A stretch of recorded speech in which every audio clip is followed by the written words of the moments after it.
ceux qui sont sur Internet, je vous salue au nom du Seigneur Jésus.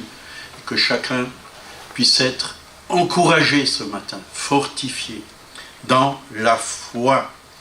Et ce matin, je veux prendre ce thème de la foi en Dieu. Avoir la foi en Dieu. Souvent nous entendons, oui, toutes sortes de paroles, mais il y a des paroles où nous ne devons pas avoir foi, parce qu'elles ne viennent pas de Dieu. Mais quand on entend la parole de Dieu, c'est important qu'on se saisisse de ces paroles et qu'on puisse croire à ces paroles, parce que ce n'est pas l'homme qui parle. Quand nous lisons la parole, c'est Dieu qui parle. Et on a besoin de sa parole. Sa parole nous édifie, sa parole nous nourrit, nous encourage, nous libère, nous guérit, nous éclaire, nous montre le chemin. On a besoin de la foi en Dieu, et je dirais même la foi de Dieu. C'est ce qu'on a chacun besoin. Qu'est-ce que la foi? Une définition dans Hébreux 11, verset 1. Or, la foi est une ferme assurance des choses que l'on espère, une démonstration de celles qu'on ne voit pas. Et dans le texte grec, pour ferme assurance, c'est ce mot hypostasis. Il signifie une assurance, une preuve, une garantie, une réalité, un titre de propriété, une fondation, et c'est vrai, une démonstration, celle qu'on ne voit pas. Vous voyez, marcher là, par la foi, c'est pas marcher par la vue, bien sûr. Quand je parle de vue, c'est avec nos yeux physiques, mais on peut voir avec l'esprit, avec les yeux du cœur. On peut voir les choses, oui, que Dieu nous a promis et nous attendre à les recevoir, mais plus que les recevoir simplement en les voyant, mais en les prenant. Nous devons les prendre, nous en saisir. C'est important. Comme on a deux mains physiques, mais on a aussi des mains spirituelles, les mains de la foi. On peut prendre les promesses de Dieu et s'en approprier pour nous personnellement. Et la Bible est pleine de promesses. Vous voyez, Dieu nous a donné un trésor. Il y a tout ce dont nous avons besoin dans sa parole. Tout ce dont nous avons besoin. Vous voyez, c'est un puits où on peut puiser chaque jour, à chaque heure, à chaque instant. On peut puiser vraiment la vie, l'eau de vie, oui, la bénédiction de Dieu, la sagesse, la richesse de Dieu, tout ce dont Dieu veut nous donner. Et il veut nous en donner beaucoup et beaucoup. C'est comme un océan, c'est plein d'eau, mais nous, on prend juste quelques gouttes pour juste un peu se mouiller comme ça parfois. On va au bord de la mer, puis on trempe juste les pieds dans l'eau, mais il faut plonger dedans. Plonger dans la parole de Dieu, dans les eaux profondes, comme on a entendu une prière ce matin. C'est là où il y a le poisson. C'est là où il y a la bénédiction. Oui, tu n'as peut-être pas de poisson à manger, mais Dieu veut te nourrir, il veut te donner du bon poisson. Et ça me fait penser à un frère qui nous a donné ce témoignage au travers de Bischoff Claudio, c'était un pêcheur en plus, il avait un bateau, mais ça faisait 3 ou 4 semaines, il n'avait rien attrapé. Il lançait ses filets et lui dit, écoute, on va partir ensemble, on va aller dans la mer, et tu verras que Dieu va vraiment remplir les filets, et à l'intérieur, il y aura 2 requins. Oui. 2 petits requins. Et c'est ce qui s'est passé. Ils sont partis à la pêche et ils ont tiré les filets. Mais c'était plein de poissons et de petits requins. Vous voyez, quand on croit à la parole de Dieu, Dieu se manifeste. Et ce pêcheur, il ne pouvait même plus donner à manger il n'avait plus rien, il ne pouvait plus vendre son poisson, il ne pouvait même plus donner à manger à sa famille. Et là, ben voilà. Avec Dieu, on peut faire des pêches miraculeuses. Et c'est ce que Dieu veut pour chacun d'entre nous. Donc, une démonstration de celle qu'on ne voit pas.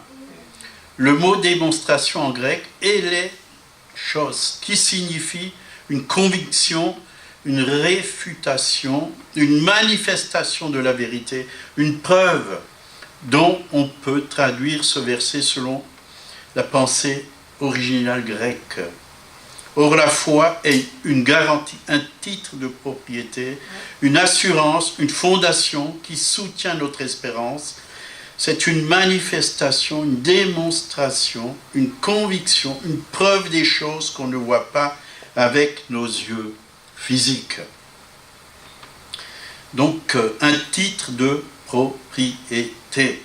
Et c'est vrai que si vous êtes propriétaire, vous avez un titre de propriété. Ça veut dire quoi? Ça veut dire que vous êtes, avec ce titre, propriétaire soit d'un terrain, soit d'une maison, soit d'un appartement, de quelque chose. Ça veut dire que ça vous appartient. Ça vous appartient. Tout ce qui est là-dedans, dans la parole, toutes les promesses nous appartiennent. Ça nous appartient. Est-ce qu'on se saisit de tout ce qui nous appartient en Christ? La Bible dit que nous avons tout pleinement en lui. En lui. Alors, on n'a pas besoin de vivre comme des malheureux, comme des personnes qui n'avons rien. Dieu nous a tout donné en son Fils Jésus-Christ. Un chrétien, c'est quelqu'un qui donne envie, pas qui fait pitié. Quand on regarde un chrétien doit être souriant, joyeux, heureux, épanoui, parce qu'il a un grand Dieu. Hein? Il a un très très grand Dieu. Sachez que vous avez un grand Dieu et un tout petit diable qui a été vaincu à la croix de Golgotha. Alors il faut bien que notre vision soit claire devant Dieu. Parce qu'il y a certaines personnes, ils ont un grand diable et un tout petit Dieu. Ils ont plus foi à ce que l'ennemi leur dit. Voyez, l'ennemi met toutes sortes de craintes dans leur cœur et ils ont peur. Ils ont peur. Il met des doutes et ils doutent. Il met des angoisses et ils sont angoissés. Mais Dieu nous met quoi? Il met la paix en nous, la confiance, la joie, la paix, l'assurance, la victoire. Dieu met de bonnes choses à l'intérieur de nous. Donc, quelque chose nous appartient si nous avons ce titre de propriété. Donc, ça prouve que c'est à moi. Donc, ces promesses sont à nous. Mais est-ce qu'on les prend? On s'en saisit. On s'en saisit, comme je vous ai dit, avec les mains de la foi.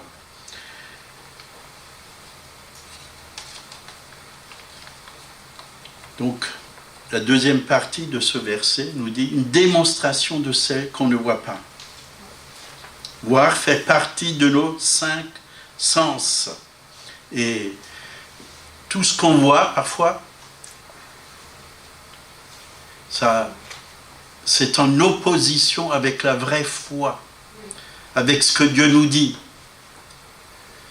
Tout ce qu'on voit autour de nous, avec nos yeux physiques, si nous croyons plus à ces choses qui sont autour de nous, plus à la maladie, plus au chômage, plus à la crainte, oui, de ne pas arriver et que ça ne va pas fonctionner, que notre vie va être une galère.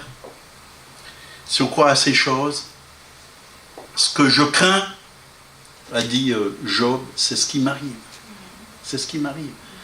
Nous devons vraiment croire plus à la parole de Dieu qu'à ce qu'on voit autour de nous. Et c'est vrai, aujourd'hui, On en entend, hein, quand vous ouvrez la télé, les informations, on en entend tellement, et des choses qui sont contredites. Hein. Une fois c'est comme ça, et après c'est autrement. Et on ne sait plus en quoi croire. Mais je vous encourage à croire à la parole de Dieu. Et quand on croit à la parole de Dieu, on est ferme, on a de l'assurance. On vit dans la joie, on vit dans la paix, on vit dans la victoire. Et c'est important, pas seulement d'avoir une Bible, mais de l'ouvrir et de la lire, de la méditer, qu'elle puisse nous pénétrer intérieurement, qu'elle puisse vraiment nous parler. Parce qu'un jour, un pasteur est allé chez des chrétiens, oui. Ils ont dit, elle est où ta Bible?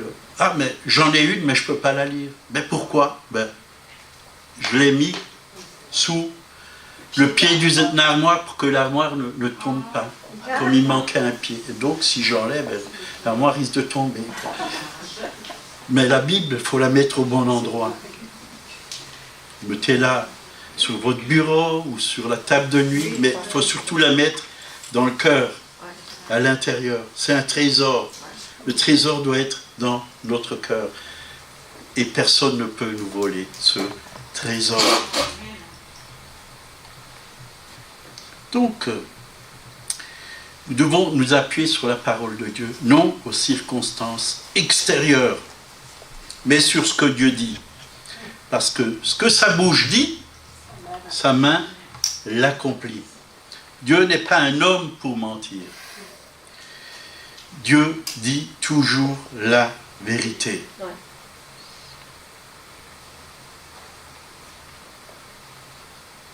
Donc nous avons cette assurance. C'est à nous parce que c'est écrit dans la parole de Dieu. Tout est accompli, donc c'est pour nous. 2 Corinthiens 1, 19 et 20.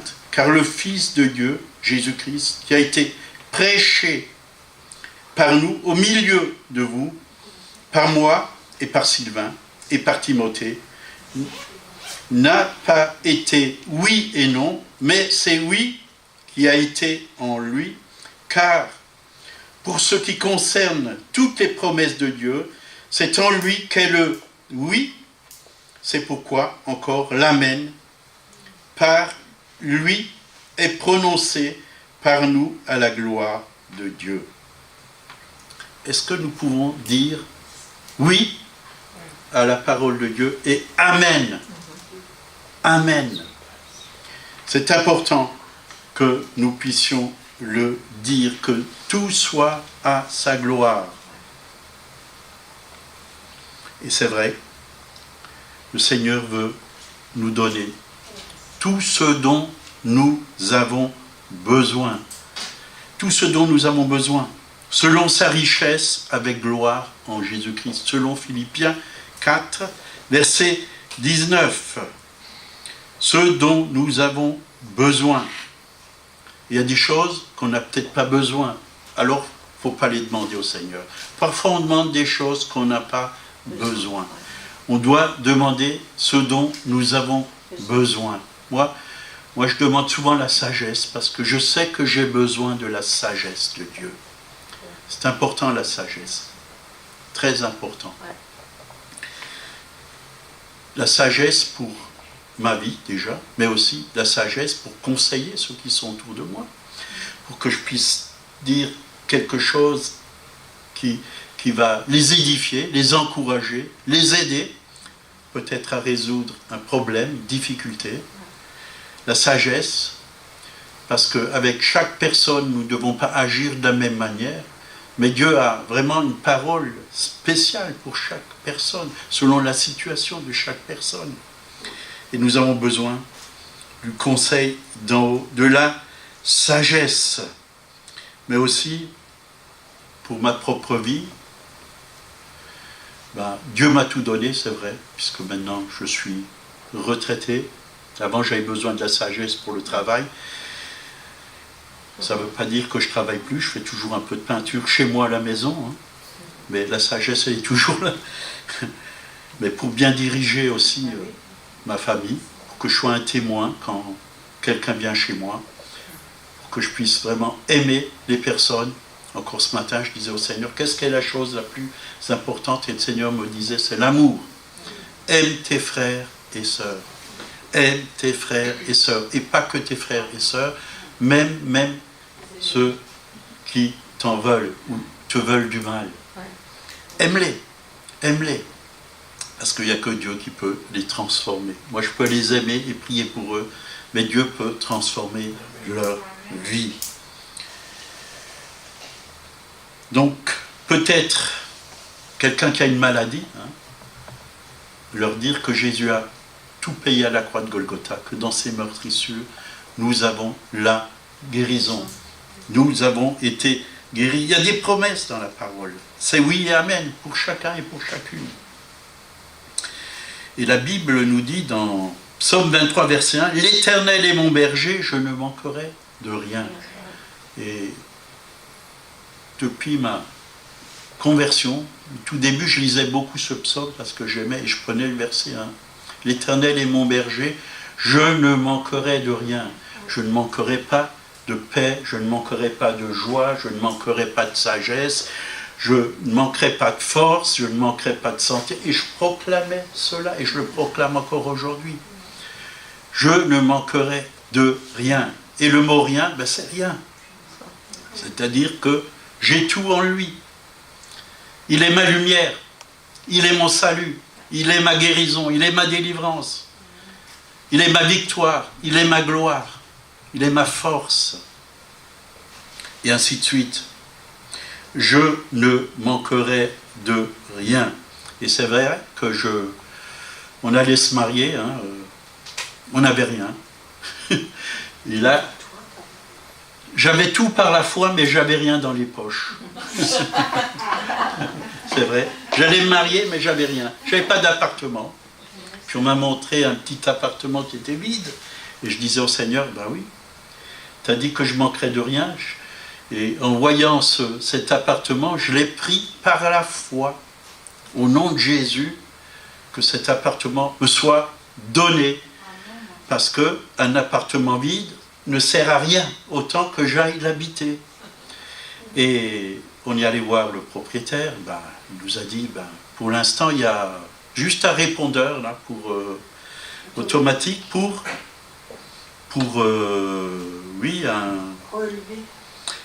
quelqu'un venait relever pour les animaux. Un vétérinaire, chaque jour, venait relever.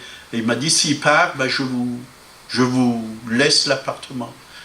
Vous pouvez même faire des travaux, tout ça. Je vous laisserai même quelques mois gratuits, refaire les peintures. Puis, au bout de 3 jours, on a eu la réponse. C'était bon, il est parti. Ça faisait 13 ans que ce répondeur était là et qu'il empêchait aux gens de venir habiter cet appartement. Il nous était réservé, ça faisait 13 ans. Et nous sommes allés, on a déménagé, j'étais seul au début, parce que Monique habitait juste à côté, et j'avais pas de meubles. J'ai dit au Seigneur, tu as dit que je ne manquerais de rien. Je te prie pour un lit, je te prie pour une armoire, je te prie pour une table, pour des chaises, pour un frigidaire. Et croyez-moi, tout est venu. On m'a fait des dons. Des chaises, une table, un frigo, tout est venu. Vous voyez, Dieu est bon. Sa parole ne ment point. Suffit de croire. Demandez et vous recevrez. Demandez, croyez que vous l'avez reçu. Seigneur, je crois que je l'ai reçu. Et vous le verrez avec vos yeux s'accomplir. D'abord le voir dans l'esprit, puis après avec les yeux. Puis j'ai eu besoin d'un travail, bien sûr, avant de me marier, un travail que je puisse pourvoir pour le foyer. Et là aussi, je priais, puis je suis allé voir toutes les entreprises de peinture. Personne ne voulait m'embaucher. Voilà. Personne. Non, on n'embauche pas, c'est la crise, et ainsi de suite. Quoi. Puis je prie, je dis, Seigneur, tu vois, on ne veut pas m'embaucher, qu'est-ce que je dois faire? Tu es un homme de foi, puisque tu demandes tout et tu reçois tout. Ben, ouvre une entreprise par la foi. Tu n'as pas grand-chose, tu as une échelle, une vieille échelle, tu as 2-3 pinceaux, tu as une voiture que tu as achetée aussi par la foi. Ben, commence à ton compte. Puis, voilà, je sors dans la rue, je reçois cette pensée, puis, c'était pas encore ma belle-mère, c'était la mère à Monique, elle passe, elle qui était contre notre mariage, elle dit, j'ai quelque chose à te dire, Paul, et si tu commençais à ton compte? Voyez, c'était encore une confirmation. Dieu parle au travers des futures belles-mères. Et au travers des belles-mères. Voilà, il a parlé, et là j'étais convaincu. J'ai dit, si c'est elle qui est contre mon mariage, et qui me dit ça, ben elle ne doit pas être tout à fait contre quand même. Voyez, et j'ai commencé, puis petit à petit, ben, qu'est-ce qu'on a fait? On a mis une petite annonce dans le Pâques, dans le temps c'était le Pâques, Pâques, ici, sur Colmar. Puis voilà, des coups de fil, et on recevait des chantiers, j'allais voir. Premier chantier, je peux vous dire, c'était extraordinaire, parce que avant de commencer, il faut acheter de la peinture, vous emmenez vos catalogues à vos clients, mais moi j'avais rien encore, je venais de commencer. Puis j'arrive chez mon premier client pour faire un devis, et il me fait, écoutez, si vous voulez, j'achète tout, c'est elle qui me propose, j'achète la peinture, j'achète le papier, vous venez me le poser, vous me faites un devis. Puis voilà, première paye, puis après, ben, j'ai contacté des représentants, des fabricants, et ainsi de suite. Vous voyez, tout s'est bien déroulé. Tout s'est bien déroulé. La foi appelle les choses qui ne sont point comme si elles étaient.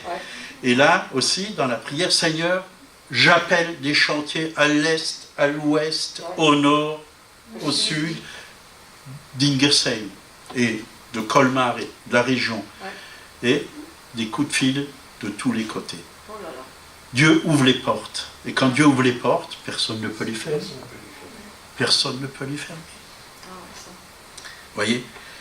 Et aujourd'hui, bien sûr, j'ai arrêté parce que je suis retraité, mais je peux vous dire, Dieu est un Dieu de miracles. Il faut simplement croire en sa parole. Et ce que sa parole dit, ben Dieu l'accomplit. Donc, Hébreux 11, verset 1, la foi, une ferme assurance des choses que l'on espère. Donc, l'espérance, c'est quoi? C'est quoi? C'est une promesse que vous avez de Dieu. Donc, qu'est-ce que Jésus a dit? Qu'il allait revenir. Alors, nous espérons qu'il va venir. Mais ce n'est pas maintenant.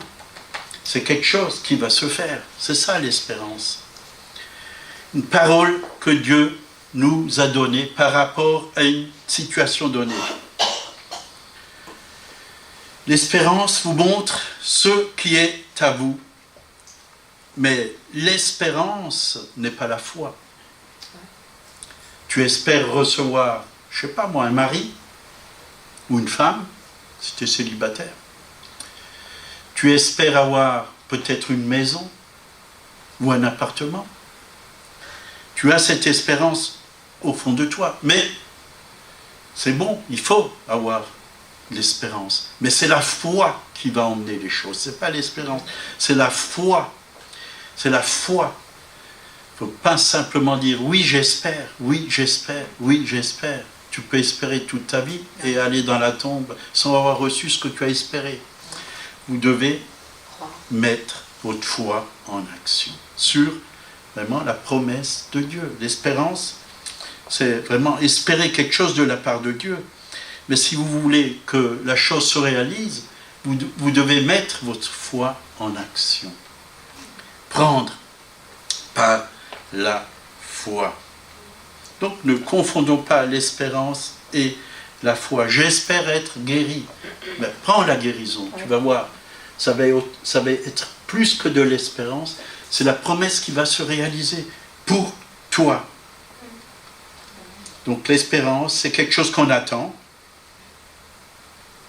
qu'on aimerait voir se produire, un désir que quelque chose se passe. Et c'est important de bien comprendre qu'est-ce que l'espérance. mais l'espérance n'est pas la réalité. Parfois on peut espérer toutes sortes de choses, mais est-ce que ton espérance, c'est la volonté de Dieu? Est-ce que c'est la volonté de Dieu?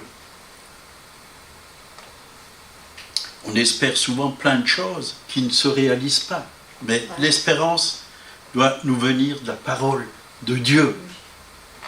C'est quelque chose que Dieu nous a promis au travers de ses promesses.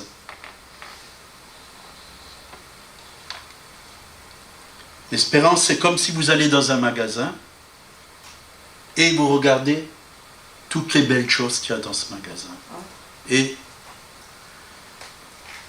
vous espérez les avoir, mais votre porte-monnaie est vide, donc vous ne les aurez pas. Vous ne les aurez pas. C'est ça. L'espérance, ça marche avec la foi. La foi prend ce que Dieu nous a déjà donné en Jésus-Christ. L'espérance vous montre ce qui vous appartient et la foi prend. L'espérance vous donne la connaissance d'une chose qui vous appartient en Christ et votre foi vous permet d'amener ces choses à la réalité. Parce que l'espérance, c'est toujours pour l'avenir. Mais la foi, c'est maintenant. Maintenant. La foi, c'est maintenant. Même si vous ne voyez pas, c'est maintenant qu'on prend. On prend et on croit qu'on a. Demandez, croyez que vous l'avez reçu. Voyez, vous prenez et vous le verrez s'accomplir. C'est maintenant, la foi. Même si vous avez mal quelque part et vous demandez la guérison, faut prendre et dire merci Seigneur, même si vous sentez encore des douleurs, merci Seigneur, j'ai pris par la foi, je crois que ta parole est la vérité. Et c'est pour toute chose, hein, pour toute chose, pas que pour la guérison, ça peut être pour un appartement, ça peut être, faut prendre et croire qu'on l'a reçu.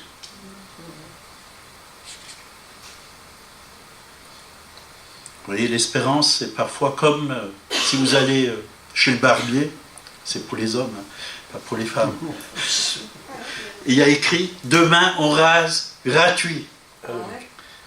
Et le lendemain, vous y retournez et dites « Ah, c'est demain, demain ». Et le barbier va vous dire « Oui, mais vous ne savez pas lire, c'est demain, pas aujourd'hui ». Et le lendemain, vous y retournez « Demain ». C'est jamais. Demain, on rase gratuit. Mais la foi, c'est maintenant. Maintenant, on prend. C'est une assurance, une ferme assurance des choses qu'on espère. Vous voyez, la foi, c'est une ferme assurance des choses qu'on espère. C'est un titre de propriété. C'est à moi maintenant, ça m'appartient. C'est ça. Hébreux 11, verset 6. Or, sans la foi, il est impossible de lui être agréable, car il faut que celui qui s'approche de Dieu croit que Dieu existe et qu'il est le rémunérateur de ceux qui le cherchent. Dieu honore toujours la foi. La foi basée sur la parole de Dieu, pas n'importe quelle foi. Parce qu'il y a plusieurs sortes de foi. Il y a la foi naturelle, et on en a besoin. Hein, la foi, vous croyez qu'à telle et telle heure, le bus va venir parce qu'il y a une pancarte, voilà, à 10h30, bus pour aller ici et là. Ouais. Il faut y croire, ou le train, ou l'avion, part à telle et telle heure. Ça, c'est la foi humaine, c'est important. Mais la foi divine, c'est la foi de Dieu. Et là, on parle de la foi divine. Dieu récompense la foi divine. C'est la foi surnaturelle qui vient de Dieu. Et si on veut être agréable à Dieu, c'est cette foi que nous devons avoir. Sans la foi, nous ne pouvons pas nous approcher de Dieu, car pour nous approcher de Dieu, nous devons croire qu'il existe. Pourquoi certaines personnes ne sont pas exaucées quand elles prient? À cause de l'ignorance, parce qu'on ne connaît pas ce que Dieu veut pour nous. on est confus. On ne sait pas si c'est la volonté de Dieu. Et on demande des choses. Mais nous devons avoir une ferme assurance que c'est la volonté de Dieu. Et comment savoir si c'est la volonté de Dieu? Il faut lire la parole. Parce que la foi vient de ce qu'on entend. Hein, selon Romains 10, verset 17, hein, ainsi la foi vient de ce qu'on entend. Et ce qu'on entend vient de la parole de Christ. Voilà d'où vient la foi, de la parole de Christ. Mais si vous ne lisez pas la parole de Christ, comment vous pouvez recevoir la foi? Ça, c'est la foi divine, la foi qui vient de Jésus-Christ. C'est l'Esprit de Dieu, d'ailleurs Jésus lui-même nous l'a dit, mes paroles sont esprit et vie. Quand on reçoit la parole dans notre cœur, elle est esprit et vie, elle nous communique la vie et nous avons l'assurance. Quand la parole à l'intérieur de nous est révélée, qu'on la comprend par le Saint-Esprit, on sait qu'est-ce que la volonté de Dieu pour nous. On le sait, parce que c'est Dieu qui nous convainc. Et alors on peut demander sur cette parole, et Dieu va faire un miracle. Dieu va faire un miracle. C'est la foi même de Jésus. Quand vous recevez Jésus dans votre vie, c'est que vous avez la foi. Vous êtes venu à lui parce que vous avez cru en lui, vous l'avez accepté. Donc si Jésus vit en vous, il met sa foi à l'intérieur de vous. Sa foi. Alors c'est avec sa foi que nous voulons fonctionner, marcher. Sur ta parole, je jetterai mes filets, a dit Pierre. Sur ta parole. Et rien n'est impossible à Dieu. Tout est possible à celui qui croit, à celui qui a foi à la parole de Dieu. Tout est possible. La foi, on ne peut pas la fabriquer nous-mêmes. Elle nous vient de la parole. Elle nous vient du Saint-Esprit. C'est une substance divine. Et c'est Jésus qui nous la communique. C'est Jésus qui nous la communique. Et on a besoin vraiment de cette foi.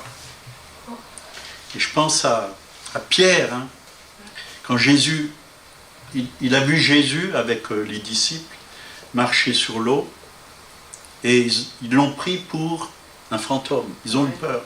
Si c'est toi, ordonne que j'aille vers toi. Et Jésus l'a dit à Pierre, viens, viens.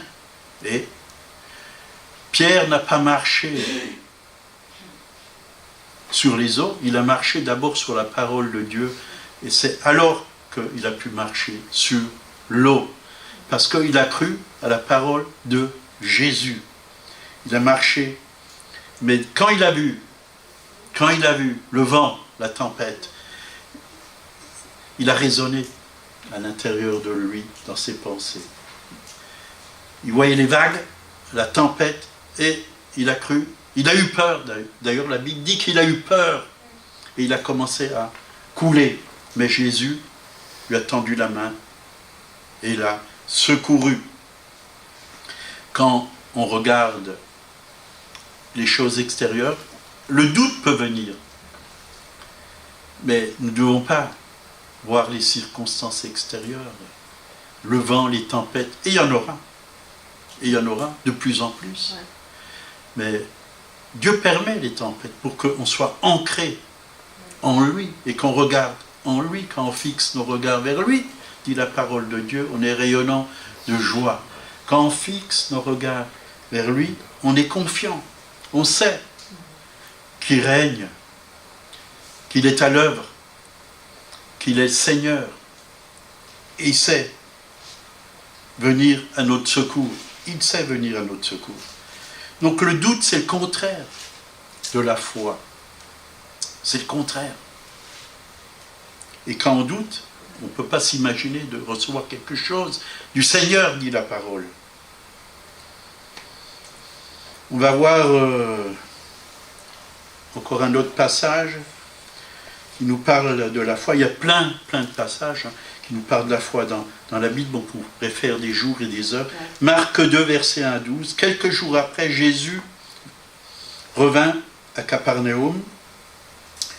On apprit qu'il était à la maison et il s'assembla un si grand nombre de personnes que l'espace devant la porte ne pouvait plus les contenir. Il leur annonçait la parole, les gens vinrent à lui, amenant un paralytique porté par 4 hommes. Comme ils ne pouvaient l'aborder à cause de la foule, ils découvrirent le toit de la maison où ils étaient. Et ils descendirent par cette ouverture le lit sur lequel le paralytique était couché. Jésus, voyant leur foi, voyez, Jésus, voyant leur foi, quand ils ont vu ces 4 hommes apporter ce paralytique, c'est que ces hommes voulaient la guérison de ce paralytique. Ils le voulaient. Voyant leur foi, dit-il au paralytique, « Mon enfant, tes péchés sont pardonnés. » Voilà. Ça, c'est la plus belle des choses qu'on peut avoir. Que nos péchés soient pardonnés. Plus que la guérison de la paralysie. Avant tout, c'est vraiment la plus belle chose. Parce que si on est pardonné, on a la paix à l'intérieur. On est en ordre avec Dieu. On est en ordre. Il y avait là quelques scribes qui étaient assis et qui se disaient au-dedans d'eux, comment cet homme parle-t-il ainsi? Vous voyez, ils blasphèment. Voilà comment ils ont parlé de Jésus. Qui peut pardonner les péchés si ce n'est Dieu seul? Et là, vraiment, on peut voir que Jésus était pas simplement un homme, mais aussi Dieu. Il est venu en tant qu'homme, il était parfaitement homme, mais aussi parfaitement Dieu. Si ce n'est Dieu seul. Donc c'est pour ça qu'il pouvait pardonner. Jésus est Dieu. Jésus, ayant aussitôt connu par son esprit ce qu'il pensait au-dedans d'eux, voyez, il a connu par son esprit ce qu'il pensait.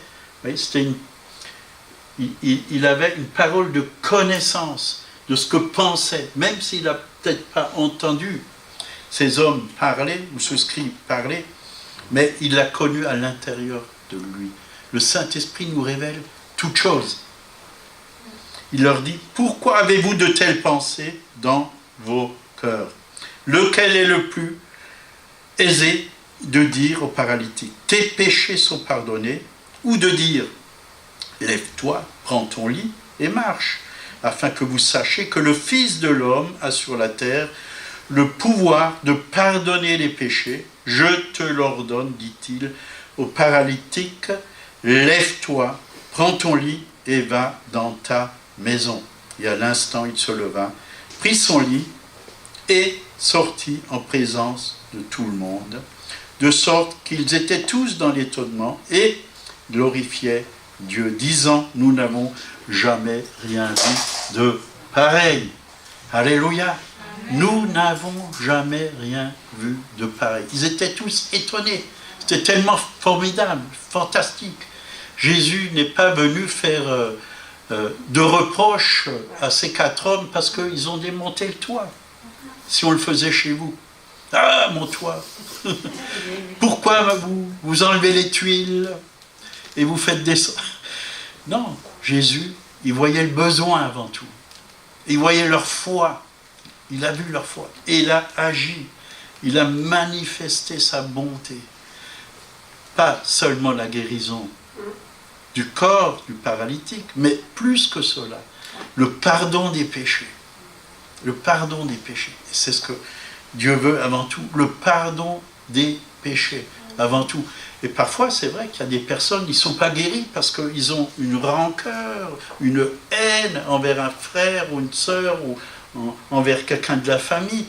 Ils ont de l'amertume, ils ont des choses qui bloquent la guérison, qui bloquent.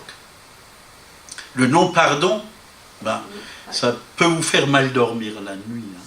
vous retournez dans votre lit, vous pensez toujours à cette personne, vous lui en voulez. Mais quand vous évacuez cela en pardonnant, vous pouvez dormir sur vos deux oreilles, tranquilles, paisibles. Et c'est ce que Dieu veut. Parfois, il faut se dire, est-ce que j'ai pardonné à tout le monde? Si je suis tourmenté à l'intérieur de moi, s'il y a des choses qui ne vont pas, si je passe des mauvaises nuits, je ne dis pas que c'est toujours ça, hein, mais ça peut l'être. Ça peut l'être. Combien de personnes, en ayant pardonné, ils ont reçu leur guérison? Beaucoup, beaucoup. Et je pense que parfois on pardonne, mais juste du bout des lèvres. Comme ça. Mais je pardonne, mais j'oublie pas. On y pense toujours, et puis on en veut toujours. Oui, j'ai pardonné, mais, il y a un mais en trop. J'oublie pas. Je t'en veux quand même. Tu n'aurais jamais dû faire ça. Mais une fois pardonné, Dieu, qu'est-ce qu'il fait? Il oublie. Hein? Peut-être nous, on ne va pas oublier, parce qu'on pense. Mais quand on y pense, on doit dire, Seigneur, c'est lavé par le sang, c'est purifié, je ne lui en veux plus, bénis-le, fortifie-le, encourage-le, je te prie pour lui, Seigneur, je veux qu'il n'y ait rien entre moi et lui, pas d'obstacle. Et là, vous allez rétablir une situation. Parce que quand il y a du non-pardon, on n'est pas libéré. Le pardon est une puissance qui libère. Hein. Un livre qui est très beau de Samuel Artzakordzian, que j'ai lu il y a 40 ans. Très bon, très bon. Et on a vraiment besoin d'apprendre à pardonner, à vraiment pardonner. Parce que parfois on croit qu'on a pardonné, mais il y a toujours des choses qui restent au fond de nous-mêmes. Ah, j'en veux à mon pasteur. Il m'a fait ci, il a dit ça, il n'aurait jamais dû dire ci, il n'aurait jamais dû dire ça. Je lui en veux. Voilà. Ben non. Pardonne à ton pasteur. Aime-le. Bénis-le. Pardonne à ton frère, à ta sœur. Pardonne dans ta famille si quelqu'un t'a fait un coup vache. Pardonne. Pardonne. Et quand tu pardonnes, tu vis dans la paix. Tu vis dans l'amour. Tu es heureux. Et vraiment, quand on aime Dieu, on a envie de pardonner au monde entier. Vous savez, ma femme, parfois, elle venait, tu me pardonnes, je dis, ben, t'inquiète pas, avant que tu m'aies fait le mal, je t'ai déjà pardonné, déjà, à l'avance, je te pardonne tout à l'avance. Comme ça, ben, c'est ce que Dieu, il a fait en mourant sur la croix. Il a versé son sang. Il nous a déjà pardonné. Mais est-ce que nous, on pardonne comme Dieu pardonne?